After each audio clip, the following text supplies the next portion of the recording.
Un homme est enfermé tout en haut d'une tour. Pourquoi? Je ne sais pas. Depuis combien de temps? Allez savoir. La tour est haute. Tellement haute, c'est pas la peine qu'il ait des barreaux à sa fenêtre. Il risque pas de partir. Au mur de sa cellule, il y a un anneau fixé dans le mur. Non, c'est pas la peine de l'attacher à l'anneau, il ne peut pas partir. Chaque jour, sa femme arrive. Et elle est là, en bas de la tour, bien sûr qu'elle ne peut pas ouvrir la porte. Et elle regarde en haut, et lui, d'en haut, il se penche à la fenêtre et il la regarde tout en bas. Et tous les deux se regardent, et le soir, la femme rentre chez elle.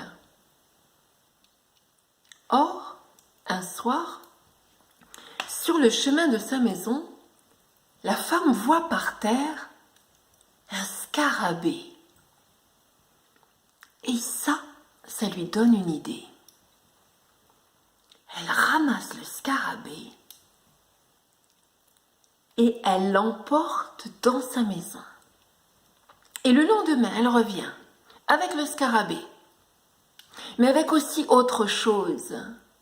Elle apporte un peu de miel et elle met une goutte de miel au bout de chaque antenne du scarabée.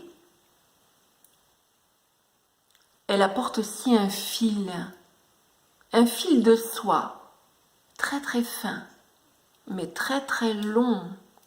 Et elle attache un bout du fil de soie autour du corps du scarabée. 1 nœud, 2 nœuds, 3 nœuds. Le fil est long, très très long. Et elle pose le scarabée sur le mur de la tour, les antennes tournées vers le haut de la tour.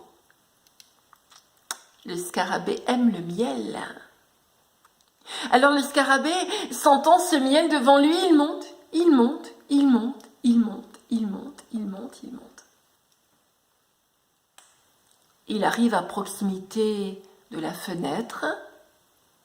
Le prisonnier aperçoit le scarabée et puis le fil.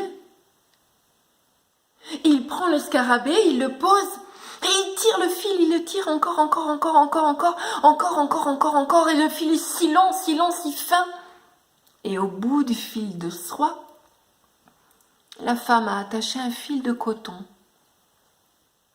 solide et tout aussi long. Alors le prisonnier tire encore le fil de coton, encore, et au bout du fil de coton, la femme a attaché un fil de lin, solide et tout aussi long. Alors il prend le fil de lin et encore, il l'amène vers lui, encore, et au bout du fil de lin, il y a un fil de chanvre, et au bout du fil de chanvre, il y a une cordelette de chanvre, et au bout de la cordelette de chanvre, il y a une corde, solide et longue, très très longue. Alors il prend juste ce qu'il faut pour l'attacher là, à l'anneau, dans le mur de sa prison. 1 nœud, 2 nœuds, 3 nœuds. C'est solide. La fenêtre n'a pas de barreaux. Alors, grâce à la corde, le prisonnier passe par la fenêtre et se laisse descendre en bas de la tour, où il retrouve sa femme et sa liberté.